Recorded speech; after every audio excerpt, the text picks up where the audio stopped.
charla de la charla de la doctora Tie, pues sin problemas. Tendremos al final un momento para dialogar con ustedes y mientras tanto, pues la escucharemos con un enorme placer. Y con ese enorme placer les quiero presentar a mi querida amiga, me honro en llamarla así, a la doctora Laura Atie. Ella es mexicana, orgullosa madre de Abril, tejedora de historias de origen libanés. Es presidenta del Centro de Estudios Transdisciplinarios Atie Callejas por los derechos de las personas con lupus AC. En el año 2000 fue diagnosticada con lupus eritematoso sistémico e inició su activismo en el tema. Desde 2006 se desarrolla investigación etnográfica en torno a lupus. Es autora de Calva y brillante como la luna, de 2013, que es el primer relato testimonial de largo aliento en América Latina sobre la vida con lupus, presentado en el Congreso de Gladel en 2013 en Argentina, y de Nos esforzamos y somos valientes, un bellísimo libro, Memorias de nuestras batallas con el lupus, de 2022, obra que reúne un centenar de testimoniales para dar cuenta de la toma de agencia de las personas con lupus. Desde 2022 dirige la Brazada por los Derechos de las Personas con Lupus, que este año se llevó a cabo el 5 de mayo en la Alberca Olímpica de la Ciudad de México. Actualmente colabora en el proyecto Estimación del retraso en atención médica de los pacientes con lupus eritematoso sistémico en México, que dirige la doctora Ingrid Peláez Ballestas. Ha colaborado con Hablemos de Lupus, programa de divulgación de la enfermedad en América Latina. Su investigación doctoral contra narrativas ante la violencia discursiva, el caso de las personas con lupus, ameritó mención cum laude de la Benemérita Universidad Autónoma de Puebla. Ha sido seleccionada para presentarse en diversos espacios médicos y académicos de México, el Congreso PANLAR de 2021 y 2023 y el Congreso Nacional de Reumatología en 2024.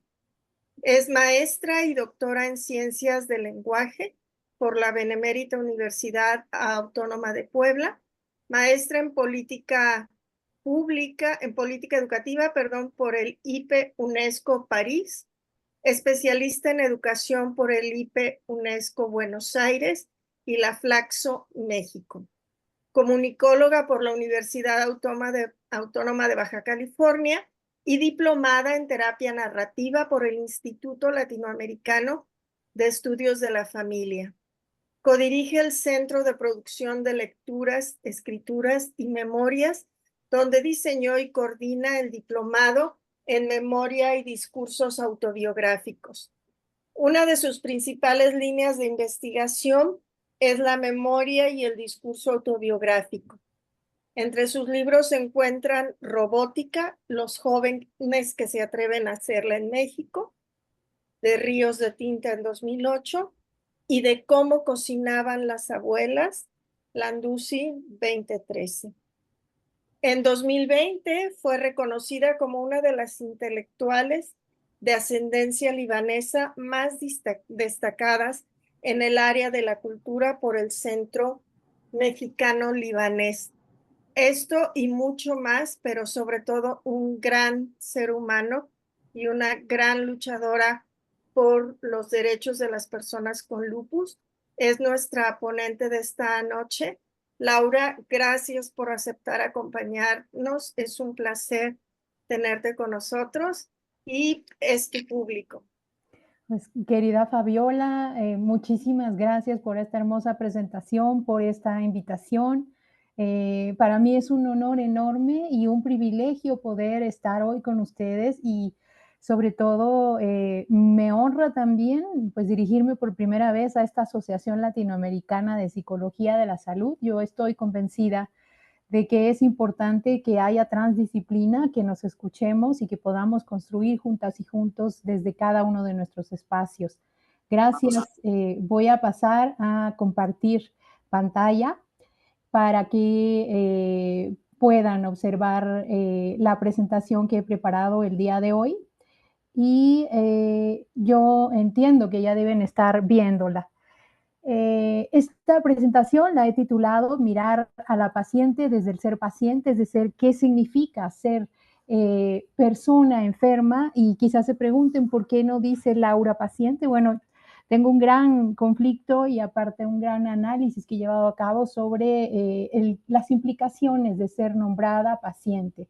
Paciente, como saben, viene de el latín patien, de esperar, aguardar, estarse quieta, no moverse, tener paciencia. Por supuesto, también viene de ser cubierta, de ser cobijada, de ser cuidada, pero en el ámbito social, y es lo que quisiera que tuviéramos hoy en cuenta, lo que principalmente escuchamos es el paciente. La paciente debe observar, debe estar quieta, debe estarse ahí, debe no moverse, debe no ser. Por eso es que hoy quiero hablarles de qué significa ser persona, y este es el índice de lo que voy a compartir hoy con ustedes. Primero debo decir que no tengo conflicto de interés, que esta es una investigación que deriva de una observación autoetnográfica, como bien comentó mi muy querida Fabiola, que vengo desarrollando desde el año 2000 y ya de manera de recabar testimonios, videos y fotografías desde 8 años atrás. No ha sido financiada por nadie y deriva de mi propio interés por trabajar la identidad autobiográfica de las personas que en este caso en particular padecen lupus. Entonces voy a tratar el día de hoy este tema desde 4 grandes subtemas: quién es la persona enferma y por qué le llamamos persona, el caso particular de las personas con lupus y otras enfermedades autoinmunes que también comparten con esta enfermedad enferma, en esta enfermedad hermana, diferentes categorías y similitudes. Sobre la identidad y el lenguaje de la persona enferma, es muy importante observarnos desde el lenguaje, desde el discurso, lo que somos, lo que decimos que somos y en lo que nos convertimos. Y finalmente, 2 conceptos que van uno contra el otro: el miedo y la agencia. ¿Qué es esto de la agencia, la agencialización y la persona enferma? Primero empezaría yo preguntando y preguntándonos quién es la persona enferma y por qué persona. Nosotros somos personas con defectos y virtudes, pero cuando recibimos la noticia de una enfermedad, y no estoy hablando de una gripe quizá, no estoy hablando de un mero dolor de estómago, estoy hablando de una enfermedad que puede cambiar nuestra vida. Pensemos, por ejemplo, en una enfermedad crónico-degenerativa de origen autoinmune, o pensemos en alguna enfermedad renal, o pensemos en una enfermedad vinculada a nuestro corazón.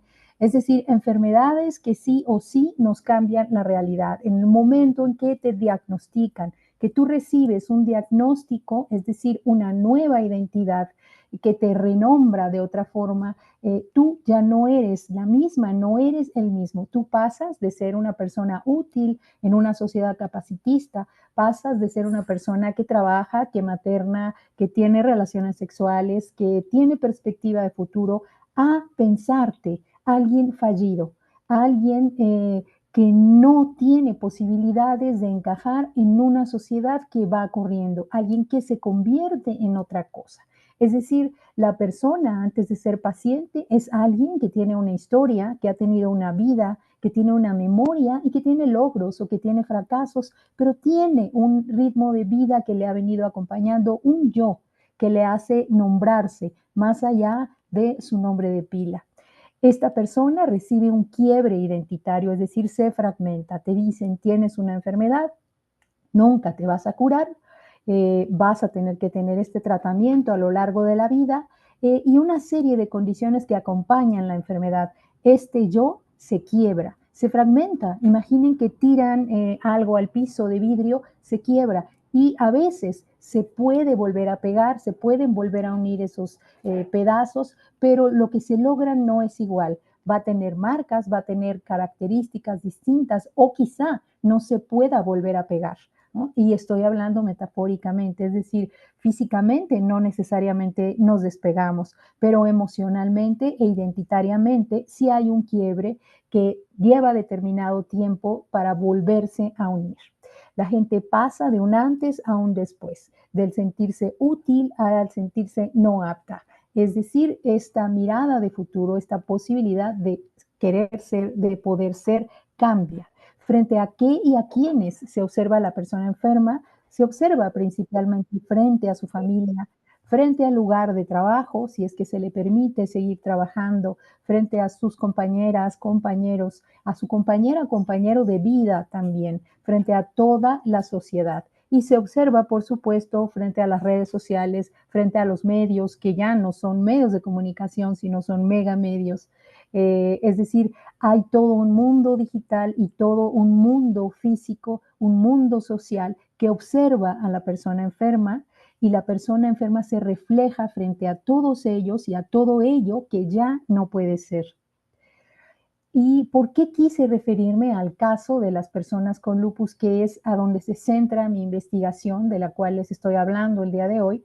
Porque el lupus es una enfermedad crónico-degenerativa de origen inmune, es una enfermedad reumática, es una enfermedad que tiene componentes genéticos, pero que hoy por hoy todavía no se descubre bien a bien por qué nace, aunque se sabe que hay factores que la desencadenan, por ejemplo, el alto estrés, la exposición a la radiación solar, entre algunas otras causas. Sin embargo, es una enfermedad desconocida, es la enfermedad de las mil máscaras, así se le llama, y comparte características con otras enfermedades autoinmunes. En el caso del lupus, ninguna persona es diagnosticada de la misma forma.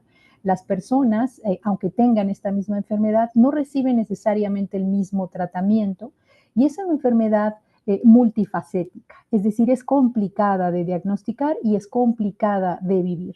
Y eso sucede también con las más de 700 enfermedades raras que existen en el mundo y que tienen una prevalencia tan pequeña que son invisibles. ¿Qué quiere decir? Que además de que son multifactoriales y crónico-degenerativas, incurables y potencialmente mortales, porque aunque existen medicamentos, estos suelen ser muy caros, suelen ser también para el grueso de las poblaciones en los países latinoamericanos e incluso en España, suelen ser muy difíciles de conseguir y de pagar si no se tiene acceso al servicio de seguridad pública y además, aunque se tenga acceso, los medicamentos son a veces muy escasos y muy difíciles. Esto conllevaría otro tema muy, muy amplio que tiene que ver con la equidad y la inequidad y el acceso a la salud pública. Pero quiero mencionarlo porque todo forma parte del nuevo futuro que enfrenta a alguien recién diagnosticado. Es decir, no solamente qué es lo que tengo, en qué me estoy convirtiendo, qué soy, no solamente qué puedo ser, qué hago con lo que yo quería llegar a ser y ya no puedo, sino qué hago físicamente. Surge un dolor no solamente espiritual, se le puede llamar así, no solo emocional, sino físico, físico que está acompañando constantemente a la enfermedad, a la persona, y se transforma en su propio discurso. La enfermedad trastoca incluso el discurso de la gente, se convierte en una nueva forma de hablar. Y además estoy hablando, en este caso en particular, de enfermedades desconocidas e invisibles. Vamos a ver por qué son invisibles y por qué son desconocidas y por qué fragmentan esta identidad. La identidad de la persona se ve trastocada no solamente por lo que yo he cuestionado y presentado anteriormente, es decir, no solamente tu físico cambia, no solamente hay dolores en ti que no entiendes, que no soportas, que no comprendes, y piénsese también en otra enfermedad, por ejemplo, en el cáncer, en la artritis, en la propia diabetes, que quizá está más conocida, más fácilmente diagnosticada. Todas esas enfermedades crónicas implican un cambio más allá de lo corporal, un cambio emocional que es difícil de aceptar y que va cambiando la percepción del yo. Lo que sucede primero con la persona es que comienza a cuestionarse quién soy. Uno puede preguntarle a alguien quién eres, mi nombre es Laura, nací en la Ciudad de México en 1969, ese es un quién soy muy sencillo. pero tras la enfermedad es difícil explicar quién soy ahora y sobre todo pensar quién soy después de que he sido diagnosticada, cómo me explico lo que soy y cómo lo explico. Esta pregunta es muy importante porque piénsese también cuando se acude al médico, a la médica o cuando se está buscando un diagnóstico. Uno de los principales retos de las enfermedades autoinmunes en toda la región latinoamericana y en el mundo es explicar qué soy, qué siento, qué me duele, dónde me duele, cómo me duele. La gente se enfrenta a un momento emocional tan álgido que a veces hay más silencios que palabras. Esto está documentado, yo lo he documentado también. A veces hay silencios frente al médico. Hay silencio frente al médico porque el médico representa un saber científico que la persona que acude a pedir ayuda cree que no posee y por lo tanto se enfrenta a la imposibilidad de explicar exactamente cómo le duele, cuándo le duele, qué es lo que es ahora. Luego, cuando la persona logra explicar o medio explicar o intentar explicar, y hablo de explicaciones que no aparecen en los análisis, la gente puede ir al médico con una serie de análisis interminables. En el caso de lupus, los análisis son muy caros y además son muy amplios y la gente llega con 14, 12, 10 páginas de análisis clínicos que no van a decir en ninguna de ellas qué soy. En esos análisis clínicos no se encuentra cómo me explico lo que soy ahora, hacia dónde voy y qué hago con esto que soy. Por lo tanto, la gente lo que suele hacer a veces en las primeras etapas de la enfermedad es convertirse en alguien que resguarda, que no cuenta, que no dice. Es ahí donde empieza la invisibilidad de la enfermedad. Hay invisibilidad por la parte clínica y médica que no logra ver qué tiene esta mujer, qué tiene este hombre. ¿Por qué no puedo decirle cómo se llama su enfermedad? Esto por el carácter mismo y multisistémico de la enfermedad. Pero hay invisibilidad también desde la sociedad, que no ve, por ejemplo, en el caso de la fibromialgia, que es otra enfermedad rara y muy difícil de diagnosticar, que no ve que hay un dolor aparente, que no ve que la persona cambie de tono, por ejemplo, que no ve que a la persona le está doliendo lo que dice que le está doliendo. Entonces, todo eso cambia la identidad de la persona enferma. ¿Y qué es lo que sucede en este caso particular? En el caso de lupus y en el caso de las enfermedades autoinmunes. Sucede que a través del lenguaje la gente empieza a nombrar esto que le lastima, que le duele. ¿Quién soy? Lo que yo he documentado desde hace 12 años es que la gente empieza a decirse a sí misma, soy monstruosa, soy horrible, soy alguien que no sirve. Eso está documentado, es decir, la gente empieza a autodescalificarse. ¿Cómo me explico lo que soy? La gente no sabe cómo explicarse por qué tiene esto. Una de las explicaciones más comunes está vinculada a la religión y a la religión católica. Está vinculada a un Dios. Tengo esto porque me porté mal. Tengo esto porque mi vida ha sido mala y entonces yo debo expiar mis culpas, debo expiar mis pecados a través de la enfermedad. Otra pregunta que surge es ¿hacia dónde voy? A veces hay poca posibilidad de mirada de futuro o no la hay o se quiebra. No sé a dónde voy, me voy a morir, es una de las preguntas más recurrentes o voy a morir como una afirmación. De ahí se deriva todo un quiebre identitario y toda una mirada distinta sobre la vida diaria. Hay gente que decide dejar el trabajo y hay gente que es dejada, que es despedida, que se le pide que abandone ciertas labores. Eso sucede en el ejército, también está documentado, sucede, por ejemplo, en la actividad deportiva. Y hay gente que es abandonada por la pareja, por los amigos o incluso por la madre, el padre y los hijos. Y es cuando la persona se pregunta a sí misma, ¿qué hago con esto que soy? Esto que he explicado yo lo denomino el itinerario existencial de la persona enferma. Imaginen ustedes que van a hacer un viaje. Ustedes viven en México y van a hacer un viaje de 15, 20, 30 días. ustedes van a pasar diferentes momentos a lo largo de ese viaje. A veces se bajarán del avión y se volverán a subir. A veces irán hacia un pueblo, a veces romperán el itinerario que tenían y a veces encontrarán sorpresas, ¿no? El itinerario existencial de la persona enferma es algo parecido. Es decir, la persona era normal, si es que se le puede llamar a alguien normal hoy en día. La persona era persona, simplemente. Tenía una vida, tenía relaciones, tenía un futuro, ¿no? La persona se levantaba, trabajaba, comía, se divertía, bailaba, hacía algún ejercicio, caminaba. De pronto llega la noticia de la enfermedad. Durante esa noticia y mientras no llegue el diagnóstico, la persona no sabe quién es, empieza a quebrarse. ¿Por qué me duele la mano? ¿Por qué se me hincha el pie? ¿Por qué se me ha caído el cabello? ¿Por qué ya no veo bien? ¿Por qué me siento extremadamente cansada? ¿Por qué estoy tan hinchada? ¿Por qué me salen eritematomas así de sencillo? ¿Por qué me duele esto o aquello? Cuando la persona recibe ya su nuevo nombramiento, es decir, el diagnóstico, cuando se le dice tienes cáncer, tienes lupus, tienes hipertensión, tienes artritis, tienes esto y se llama de esta forma, la persona tiene un momento de libertad, un pequeño momento de paz. Ya puede nombrar eso que le aqueja, pero después viene otro largo camino y este camino está vinculado con la persona y el ser social.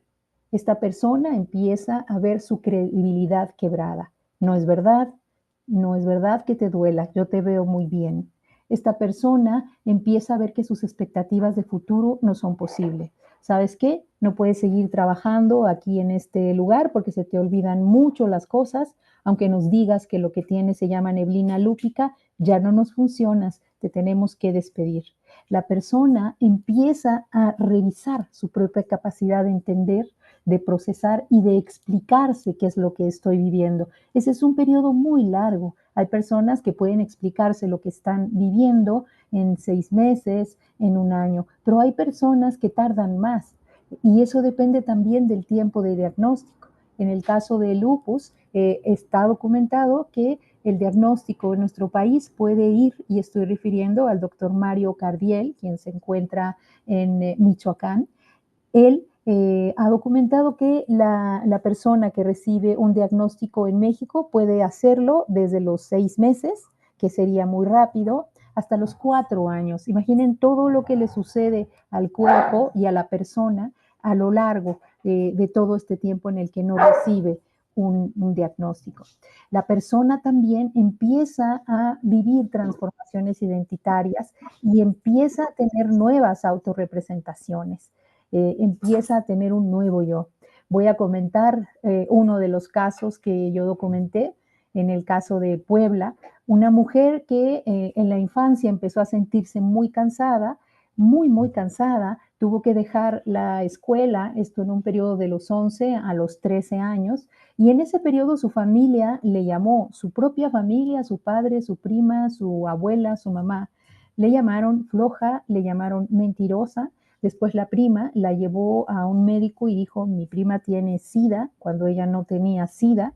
Es decir, todos esos eran diagnósticos familiares. Después logró entrar a trabajar y en ese trabajo le volvieron a llamar mentirosa, le llamaron faltista, le llamaron floja, porque su enfermedad no le permitía rendir de la misma manera. Después, cuando finalmente, después de 6 años, este fue un caso de 6 años, esta persona logró recibir un diagnóstico en la ciudad de Puebla. Primero, un enfermero le dijo, tú no tienes nada. Otra doctora le dijo, ya vienes muy seguido, no tiene caso que vengas, estás haciendo perder el tiempo, tú no te vas a curar, deja el espacio a personas que sí se puedan curar.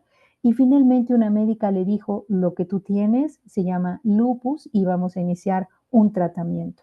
Todo eso es el itinerario. Fíjense, es un itinerario de viaje, pero de vida que vive la persona enferma y a lo largo de todas esas paradas, que no son paradas turísticas, sino paradas identitarias, va recibiendo nuevos yo, va siendo renombrada, como lo he dicho, va siendo catalogada y sufre quiebres. Este itinerario existencial del que hablo también implica un trenzado de violencias. Es decir, si recordamos el ejemplo que les acabo de decir de la persona que fue diagnosticada primero por su familia y después en el trabajo y finalmente un diagnóstico médico y que recibió muchos apelativos antes de saber cómo se llamaba su enfermedad, esa persona está en un trenzado de violencias, es decir, esa persona que no recibe un diagnóstico es víctima de una institucional que deriva y estructural del propio sistema de salud, de una violencia normalizada, en donde ya es normal llamarle floja, es la floja de la familia, ya es normal decírselo. Una violencia diaria, cuando ya una vez es diagnosticada y acude, por ejemplo, a recibir un tratamiento y se le dice en el Seguro Social, no, no hay tratamiento. Al otro día, no, no hay nuevamente tratamiento. Y es también objeto de violencias discursivas. Floja, horrible, gorda, pelona. Todas estas maneras de nombrar son formas que las personas documentan y cuentan. Ellas son nombradas así. Cuando la persona empieza a cambiar físicamente, cuando tiene manchas en la cara, cuando pierde el cabello, cuando sube a causa de la cortisona, la gente a su alrededor empieza a nombrarle de otras maneras, le cuelga adjetivos a su nombre de pila. Todo eso es violencia discursiva. ¿Y qué es lo que sucede en este itinerario existencial? La persona empieza a gestar en sí misma un vínculo. Hay un vínculo entre la emoción, la epifanía que es un concepto de Norman Densey, un sociólogo norteamericano, y que puede resumirse en algo muy sencillo. Epifanía es algo que te marca para siempre en tu historia de vida. Es un momento tan duro que has vivido reiteradamente o que viviste en una sola vez, pero fue tremendo. Imaginemos la pérdida de un bebé, por ejemplo. Tú querías ser madre y pierdes un bebé. Imaginemos un accidente de tránsito en donde pierdes algún miembro o algún familiar. Eso es una epifanía o una epifanía diaria. Esto que yo digo, vas y pides ayuda al médico y el médico te dice, no puedo. Regresas y el médico te dice, estás estorbando. Regresas y el médico te dice, en este momento no te puedo atender, ya te dije que lo tuyo no se cura, vete. Eso es reiterado. Todo eso genera en nuestra memoria una epifanía, una marca, como si nos pusieran un pin y entonces tenemos algo ahí que en cuanto lo tocan vuelve a doler. Y la autonoesis es observar lo que sucedió con el tiempo vivido. Autonoesis es un término de Tulving y implica revisar el pasado.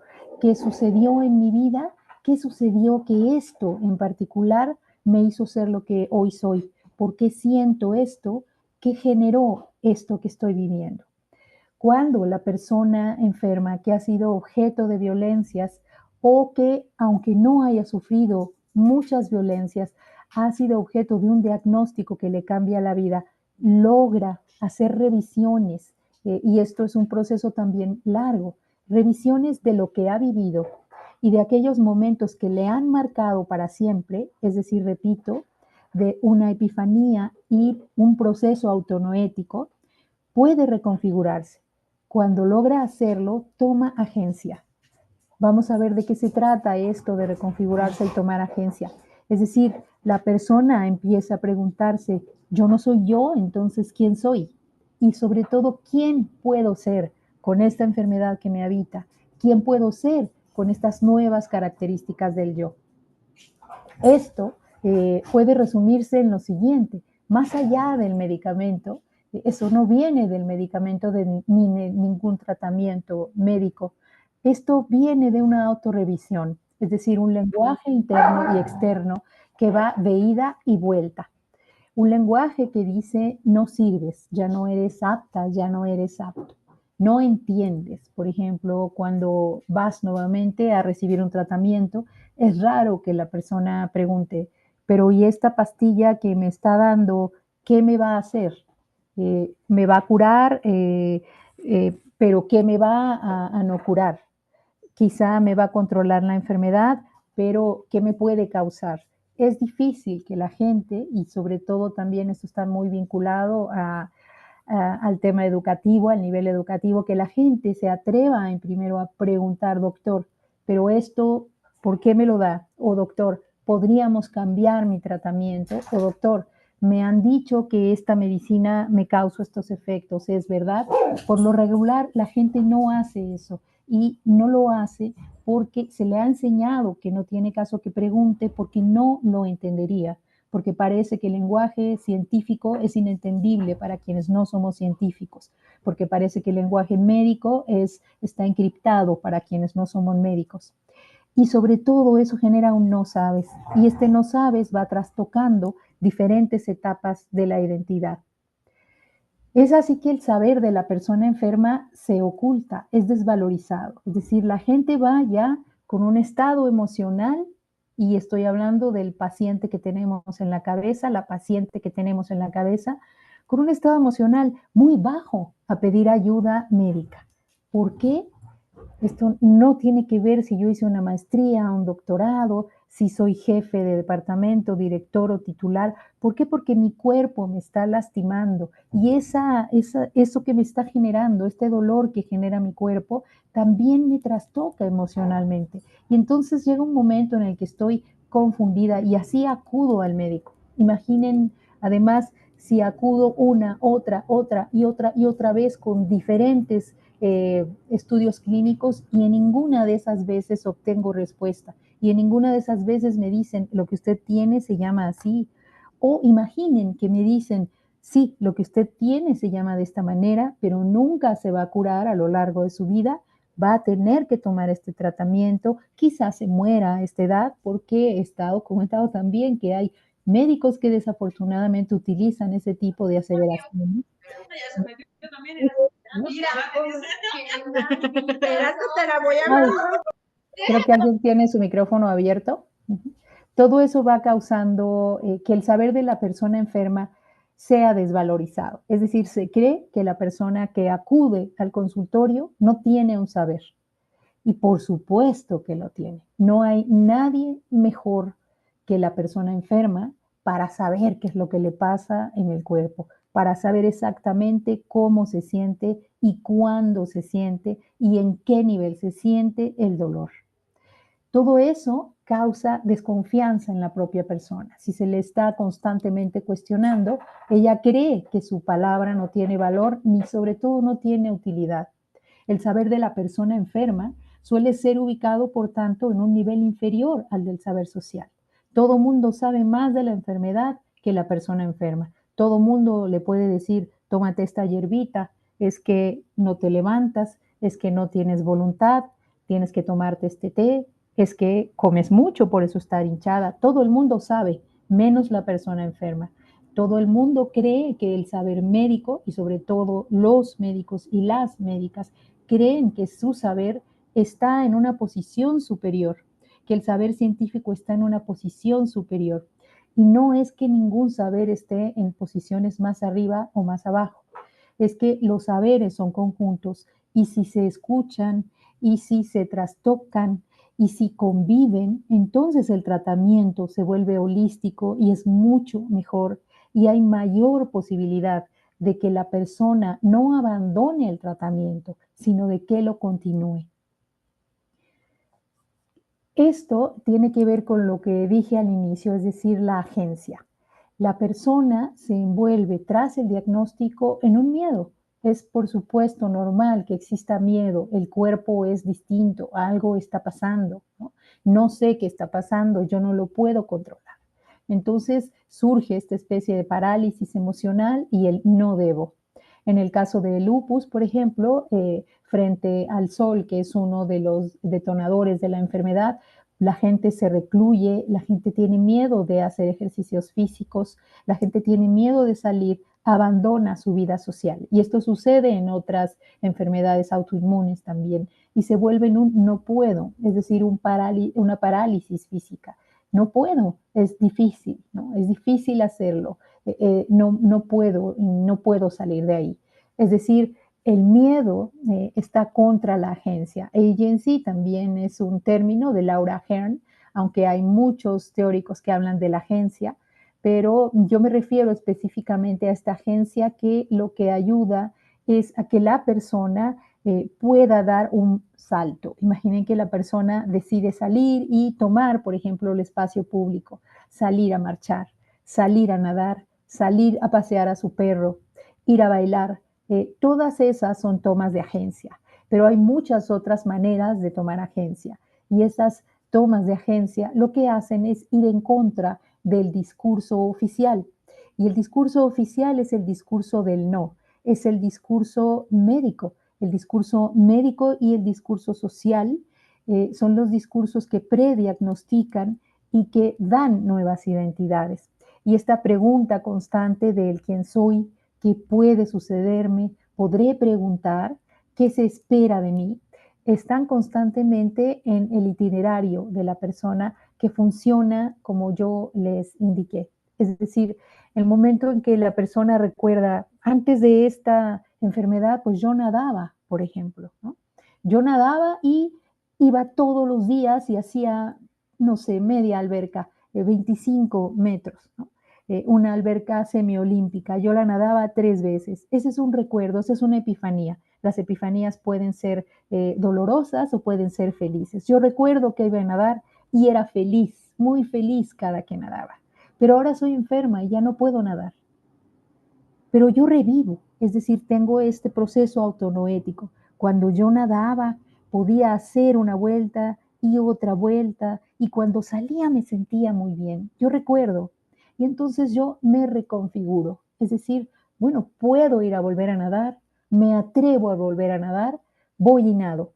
Es ahí donde tomo agencia, es así como se rompe este quiebre identitario y como un nuevo yo surge. Esta agencialización tiene que ver con el decidir de hacer. Es decir, sí, existe una enfermedad, pero quizás se puede hacer algo. Tiene que ver con el cuestionar, sí, me voy a tomar este medicamento, pero doctor, ¿habrá otras maneras de curarme? ¿Puedo también hacer yoga? ¿Puedo tomar este té que me recomiendan? ¿Usted cree conveniente que dentro de 6 meses podamos intentar otro medicamento? Doctor, este medicamento me está sacando muchas manchas o me ha tirado todo el cabello. ¿Sería posible que juntos busquemos un tratamiento distinto? Tiene que ver con investigar, tiene que ver con salir de ese miedo.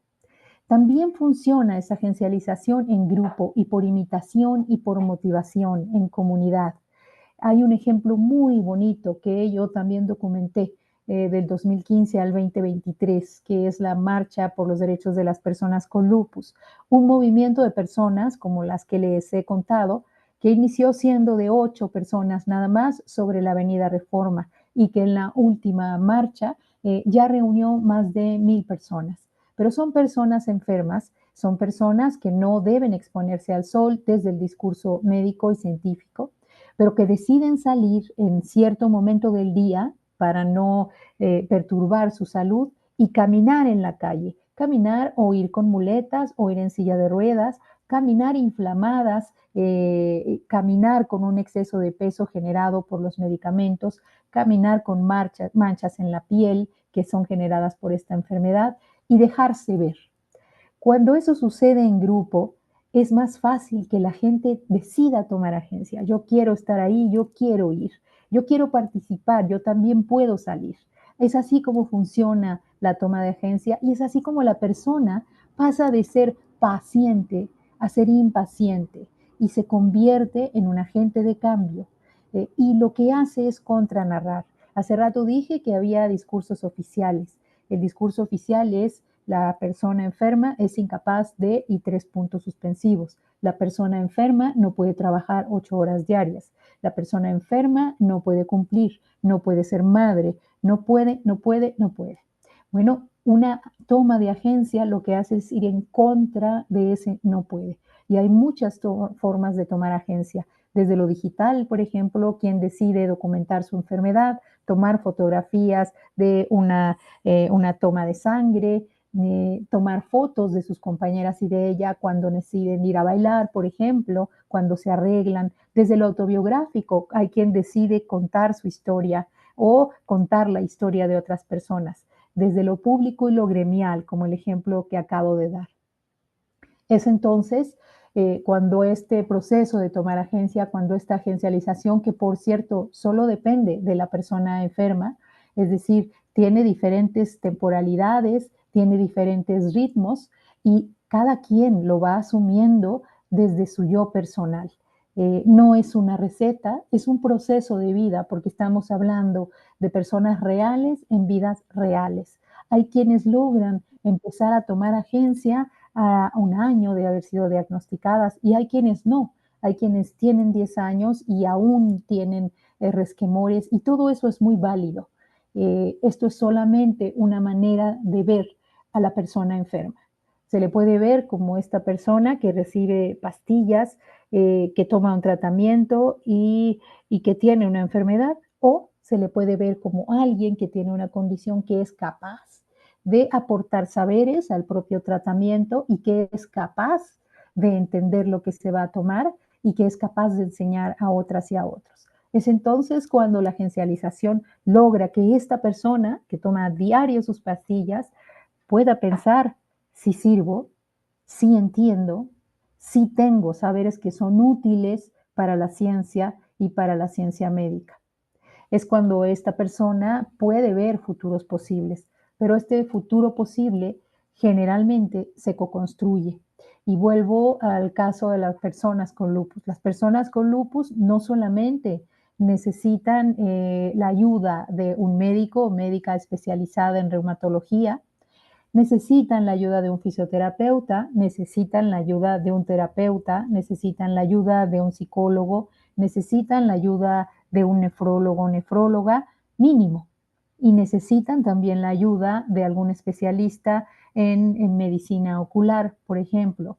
Es decir, y necesitan la ayuda de su pareja, como toda persona, la ayuda de su familia, sea grande o pequeña, y la ayuda social. Este futuro posible y esta agencialización también toma en cuenta varios saberes. Como hemos dicho, el saber médico, el saber de la persona enferma como un saber legítimo y el saber social. Y este futuro posible se experimenta y se vive a cuestión de error y avanzar, y se transforma. Y lo mejor es que se puede leer, se puede observar y se puede documentar. Con esto cierro, es decir, yo les invito a pensar desde la terapia narrativa, y ustedes lo saben, la persona no se llama paciente, ¿no? Es un consultante, es alguien que puede aportar un saber. Bueno, desde la ciencia médica, aunque la persona se llame paciente, antes que ser paciente, es eso, es persona que sí sirve en muchos ámbitos, es persona que sí entiende si se le explica bien a bien en qué consiste la enfermedad que le habita, y es persona que sí sabe y que sus saberes sobre su cuerpo, sobre el dolor, sobre su enfermedad y sobre muchas otras sensaciones generadas a lo largo de la enfermedad pueden ayudar a que el tratamiento sea mucho mejor. Eso que les he contado lo pueden encontrar en este código QR, es parte de mi investigación doctoral, se llama Contranarrativas ante la violencia discursiva, el caso de las personas con lupus, y lo descargan ahí con ese código QR o me lo pueden pedir. Y también se encuentra en el libro que mencionó Fabiola, Nos esforzamos y somos valientes, memorias de nuestras batallas con el lupus, que ustedes están viendo ahí. Es un libro editado por el doctor Efrén Calleja Macedo y es una edición de LEM y RM Pharma. Todo eso lo encuentran en librerías y también en la web de CETLU, que es el Centro de Estudios Transdisciplinarios, Atie Calleja, por los derechos de las personas con lupus. Yo dejo de compartir y les agradezco muchísimo su tiempo. Muchísimas gracias, Laura. Muchísimas felicidades por esta interesantísima participación, este abordaje desde la parte humana frente a todos los retos que se enfrenta uno como paciente de una enfermedad autoinmune, que es algo que tú y yo compartimos. y que conocemos de primera mano. Pero vamos a dejar la voz al resto de las personas. Hay algunos comentarios en el chat que quisiera compartir. Cristian Joel Quintanilla dice, creo que al percibir una figura médica como autoridad, la fragmentación en la identidad se intensifica cuando la relación, según los roles, son estrictamente guiados desde la enfermedad, un modelo biomédico y no biopsicosocial. Totalmente de acuerdo, Cristian. Hay que abordarlo como nos ha expuesto Laura, desde el reconocer que tenemos enfrente a una persona, un ser humano que vive y que además está sufriendo todo lo que ella ya nos narró. Pedro González Castro nos dice, la actitud del médico inhibe a las personas en consulta. Así es, justamente esta famosísima relación médico-paciente puede promover o no el diálogo. Dice María del Rocío Figueroa Varela, identificar a la persona y no etiquetarle solo como paciente es indispensable para dignificar su vida y aquello que está experienciando. Nos preguntan si será grabada. Efectivamente está siendo grabada. Ya Clelia les ha puesto en el chat la liga del Facebook de Alapsa México. Aquí Victoria Ramírez del Ángel nos dice, soy Victoria, embajadora de lupus, mamá, doctora autoinmune, médica especialista infuncional, miembro de la AMMEB, no sé qué sea. Creo en la curación de las enfermedades, estoy en remisión desde el conocer mi enfermedad y cuidarla de forma integral con medicina del estilo de vida. Ofrece sus servicios y su conocimiento en el acompañamiento para recuperar la salud. Ahí deja sus datos de contacto y dice, diagnóstico no es destino. Soy fan y fiel seguidora de Laura y Efren. Nos anuncia que no se podrá quedar. Muchas gracias, Victoria, por compartir y acompañarnos. Espero que sigas pendiente. Carla Iracema Ríos, saludos. Carla fue mi alumna. ¿Qué tan pertinente sería hablar de persona con enfermedad en lugar de persona enferma, Laura? Sí, bueno, primero gracias por todos sus comentarios. Efectivamente, bueno, yo desde el análisis del discurso, análisis crítico del discurso, que es lo que hago como científica social, he identificado que existe una manera de presentarse ante el saber científico, ante el saber médico. Y sí, hay un poder, yo lo llamo así, el poder médico. La gente tiene inhibiciones, tenemos inhibiciones frente a ese poder médico, porque olvidamos que tenemos otros saberes que son súper útiles para la ciencia médica y que derivan de nuestro propio conocimiento de la enfermedad.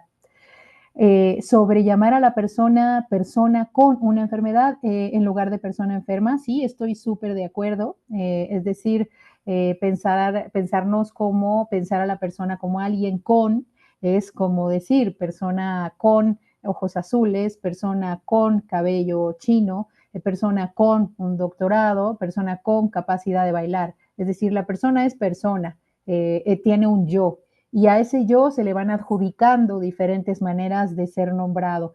Y bueno, hay algo que uno de mis filósofos favoritos dice, Paul Ricoeur decía, porque ya no vive, es decir, que nosotros somos quienes creemos que somos y nosotros vamos construyendo la historia que contamos. En la medida en que nosotros nos contemos como personas con algo, en este caso con lupus o con una enfermedad, podríamos ir construyendo una historia distinta a nombrarnos, por ejemplo, la enferma o a nombrarnos como nos suelen decir cuando hay caracterizaciones derivadas de alguna enfermedad. Entonces, sí, de acuerdo. Después, Lisette Rubial Manza del Real dice, es un tema sumamente interesante. Además, a considerar los cambios de comportamiento por los medicamentos tan fuertes que les dan. a los pacientes con lupus. Muchas gracias por esta conferencia. No sé si quieres comentar algo, Laura. Sí, como dije en un inicio, los tratamientos son diversos y van variando de persona a persona. Hay algo que no mencioné en mi presentación que se llama crisis. Estas crisis también surgen en otras enfermedades autoinmunes y en muchas otras que no son autoinmunes. Es decir, cuando la enfermedad que está aparentemente tranquila se desata. En el caso de lupus, y esto también es muy interesante, todas las metáforas que surgen de la enfermedad, se dice, porque el lupus viene del lobo, que el lobo ha despertado, ¿no? El lobo me está mordiendo, el lobo me atacó. Así lo dice la gente, así lo escribe. Es decir, cuando sale de esta crisis y entonces la enfermedad se pone álgida y recibe tratamientos tremendos.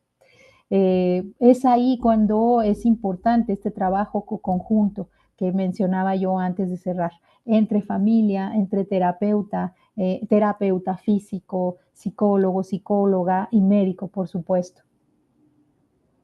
Vianey Romero, perdón, Lore Barajas dice, también hay casos en los que ha sido necesario que se consulte al servicio de psiquiatría. Sí, sí, sí, sí, sí, por supuesto que sí. Hay muchos casos en los que se acude al psiquiatra, a la psiquiatra y es algo común. Debemos recordar que el lupus, en este caso, que es la enfermedad a la cual yo me refiero porque es la que más conozco, por supuesto, uno de los órganos que ataca es el cerebro, ¿no? Y lo ataca de maneras fatales, desde la famosa neblina lúpica o la disfunción cognitiva, como suele conocerse en periodos más largos, hasta otro tipo de daños que pueden ser permanentes o fatales. Sí, por supuesto que sí se acude al psiquiatra.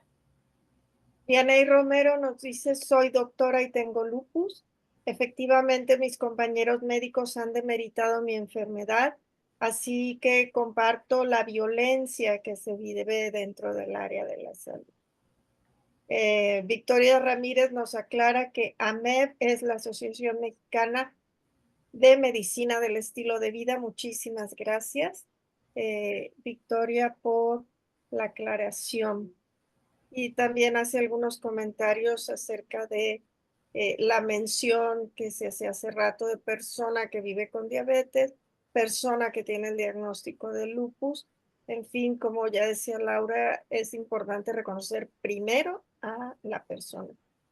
Lourdes Yolanda Pérez Fonseca nos dice, soy psicóloga social y sobreviviente de cáncer de ovario y salgo de tu conferencia súper identificada con un vocabulario enriquecido y muy agradecida por tu tiempo y dedicación. Me Muchas declaro gracias. fan. Muchas gracias, muchas gracias. Victoria Ramírez nuevamente nos dice, justo por los efectos secundarios es que en AMEB buscamos cuidar nuestra salud con el mínimo de medicamentos, enfocándonos en la causa de la enfermedad, no solo controlar y mitigar, sino sanar.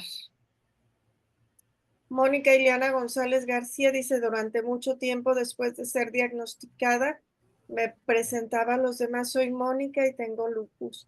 Sentía que yo solo era eso, alguien con lupus. Hoy sé que soy más que una enfermedad, pero también sé que es necesario hacer visible esta enfermedad. Muchas gracias, Mónica. Victoria Rocha nos dice, alguna vez escuché una frase que ahora yo utilizo con mis pacientes abrumados por su diagnóstico y todo el itinerario que la doctora Laura mencionó. Estar enfermo es difícil, estar sano es difícil. Elige tu dificultad, recordando que la salud es más que solo la ausencia de enfermedad. Y tienes más fans aquí entre nuestro público. Y son los comentarios que hay en el chat. También tenemos un poquito de espacio para alguna pregunta que quieran hacer, comentario de viva voz. Cristian Joel, no sé si quieres que lea tu pregunta o quieres abordarla directamente, también se vale. Hola, buenas noches, mucho gusto. Mucho Realmente gusto. muy interesante todo lo que han expuesto y bueno, creo que estos espacios de aprendizaje pues son bidireccionales y realmente me ha surgido una duda que me gustó plantearla porque realmente me inquieta un poco, no sé si es un juego de palabras o si realmente existe una diferencia en nombrar persona enferma o persona con enfermedad, partiendo del locus de control, por ejemplo, que alguien podría tener sobre su proceso de salud de enfermedad. Bueno, yo voy a responder esa pregunta, Cristian Joel, desde el análisis del discurso, porque yo no soy terapeuta y no soy médica, pero como dije hace rato, soy científica social y mi herramienta y mi cuerpo de investigación es el discurso. Y si pensamos en el yo es alguien que se nombra y que es observado y que se renombra. La gente nos nombra y nos pone apelativos, nos pone adjetivos y nosotros nos autoadjetivamos. Yo puedo decir que soy Laura Tie, soy Laura, orgullosa madre de Abril, soy Laura Lúpica, yo así decido decirlo, o soy Laura, analista del lenguaje. Yo te dije 4 Lauras, podría decirte muchísimas Lauras y hay muchísimos Christians. Y a lo largo de este itinerario que implica renombrarse, sí es importante cómo decides llamarte, porque a partir de ahí es como tú te sitúas en la historia nombrada. Si tú te decides nombrar como Laura Lúpica, tú has asumido que tienes una característica más, que es el ser especialista en lupus, por ejemplo. Si tú decides nombrarte como Laura con lupus, podrías decir soy Laura con lupus y con capacidad de nadar. Soy Laura con lupus y con capacidad de cocinar. Soy Laura con lupus y con una gran creatividad. Ese con, esa conjunción, lo que hace es que está poniéndole a mi yo una característica. O soy Laura con una enfermedad, pero también soy muchas otras cosas. Si yo decido nombrarme como Laura, persona enferma, o Laura enferma, eso me sitúa en un periodo particular de mi historia de vida. Si yo dijera, soy Laura enferma, inmediatamente mi historia de vida se va a cuando yo tenía la enfermedad y no sabía cómo se llamaba. Me quedo ahí, espero estarme explicando. Me quedo en esa historia de vida en la que soy Laura la enferma. Pero si yo me convierto en Laura con la enfermedad, soy Laura con muchas otras cosas más. Ya tomé agencia, que es lo que decía, ya me convertí en otras cosas desde el discurso, desde mi propio yo y desde mi forma de nombrarme y ver el mundo.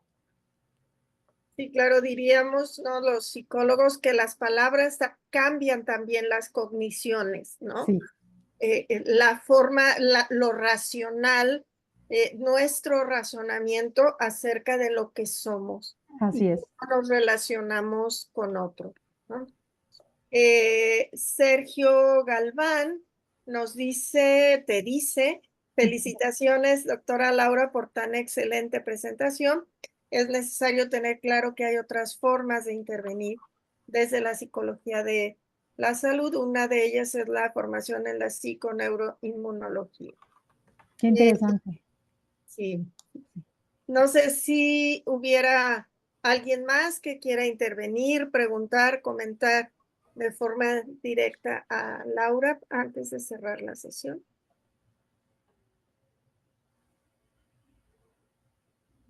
Lelia, no sé si quieres comentar algo. ¿Alguien más? Pues únicamente un enorme agradecimiento a la doctora Laura Tie, esta visión maravillosa de situarnos en el yo humano y voltear a ver a las personas que viven con una determinada condición, como vivir siendo rubio, moreno, alto, bajito y con alguna condición.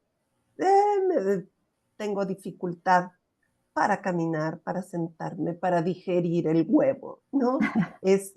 Son maravillosas formas de ver al ser humano y sobre todo acentuando la humanidad. Yo creo que eso nos hace mucha falta.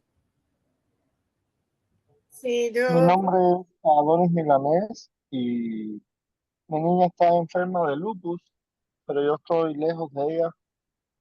Ella vive en la Ciudad de México, yo aquí en Estados Unidos, y me gustaría saber cuál es la manera correcta en que yo debiera conversar con ella para que ella se abra un poco más y me cuente lo que siente y cómo se siente en esos momentos de crisis que ella tiene, para yo tener la manera correcta para conversar con ella y que ella sienta que yo estoy para ella.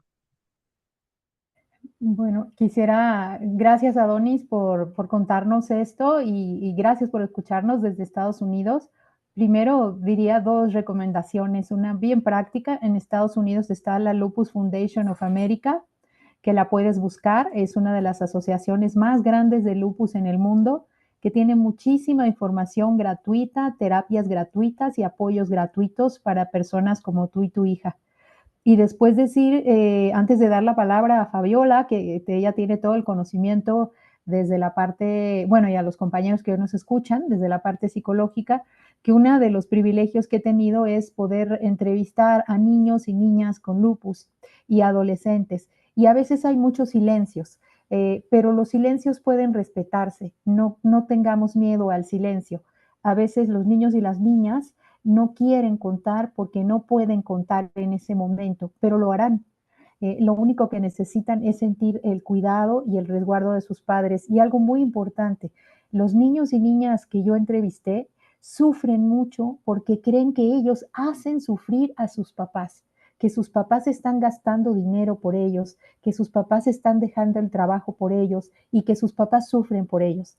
Entonces, si yo fuera una niña con lupus y mi papá me dijera, no me estás haciendo sufrir y te amo, yo creo que eso sería para mí un gran alivio. Y también están preguntando de alguna asociación aquí en Guadalajara. Está Una Sonrisa al Dolor, Ajá. que es una asociación que apoya a pacientes con enfermedades reumatológicas autoinmunes. Está cerca del Hospital Civil Viejo. No tengo a la mano los datos, pero si la buscan, es una asociación muy importante, dirigido por la doctora, ¿me recuerdas, Laura? Ana Gilén Bernard. Ana Gilén, que es una excelente, además de médica, una persona muy, muy sensible hacia la atención de las personas que padecemos enfermedades reumatológicas autoinmunes. Efren ya nos envió la liga de Una Sonrisa al Dolor, ahí la pueden ver. Muchas gracias, Efren. Y hay mucha gente que nos escribe a CETLU preguntando si conocemos asociaciones, entonces siéntanse con toda libertad. Hay algunas asociaciones, aproximadamente 30 grupos o incluso grupos de Facebook, pero podemos recomendarles grupos certeros cerca de su zona. Muchísimas gracias, Laura, y no quiero cerrar sin saludar a mi querido Efren, la pareja de Laura, que es guerrero junto con ella. Saludos, Efren. Un abrazo desde acá. Te manda un abrazo enorme y un abrazo también a todas y a todos. Muchísimas gracias, Laura. Muchísimas gracias a todos quienes nos acompañaron en nuestra conferencia bimestral de ALAPSA. Les seguiremos manteniendo informados de nuestra programación futura. Muy buenas noches, que disfruten y muchísimas gracias de nuevo, Laura y Efraín. Un abrazo. Gracias, un privilegio y un abrazo enorme. Hasta luego, muchas gracias. Hasta luego, muchas gracias.